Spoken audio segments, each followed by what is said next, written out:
네, 미국이 주도하고 있는 중국에 대한 반도체 장비 수출 통제에 반도체 강국인 한국을 동참시켜야 한다고 미국의 싱크탱크가 지적했습니다. 네, 바이든 행정부가 반도체 산업에서 중국과의 디커플링, 그러니까 분리를 전방위 압박하는 가운데 제기된 것이어서 더 주목받고 있습니다. 취재기자 연결합니다. 이종수 기자. 네, 국제부입니다. 네, 그러니까 중국에 대한 수출 통제 우리나라도 참여시키자는 제안입니까? 예, 그렇습니다. 미국 싱크탱크 전략국제문제연구소 CSIS는 최근 보고서에서요. 미국 주도 반도체 글로벌 가치 사슬이 깨지는 것을 막으려면 한국과 독일이 수출 통제에 합류할 필요가 있다고 지적을 했습니다. 대중 반도체 수출 통제 효과를 극대화하기 위해서 외연 확장이 중요하다면서 그 핵심 대상으로 한국과 독일을 콕 집은 겁니다.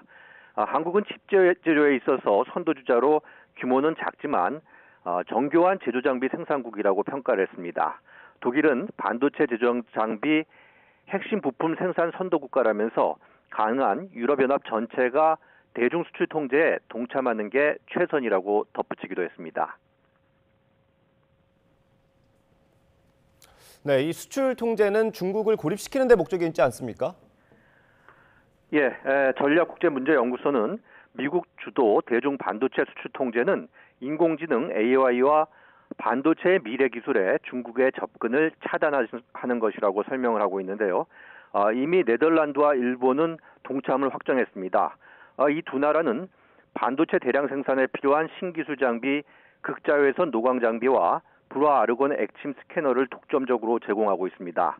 여기에 한국, 유럽연합까지 가세라면 중국의 신기술 신장비 접근이 봉쇄돼서 현재 노후화된 설비로 생산할 수밖에 없게 되는 겁니다. 미국, 일본, 유럽, 한국, 타이완 정부가 반도체 생산 부문 투자에 지원을 대폭 늘리겠다는 의사를 내비쳤는데요. 정책과 외교적 요인들이 맞떨어지면 미국과 동맹국 반도체 장비 생산 업체들이 지난해 10월 발표된 대중 수출 규제에 따른 매출 감소를 겪지 않아도 될 것으로 전략국제문제연구소는 봤습니다. 네, 그러면 이걸 제안한 곳은 어떤 성격의 연구소입니까?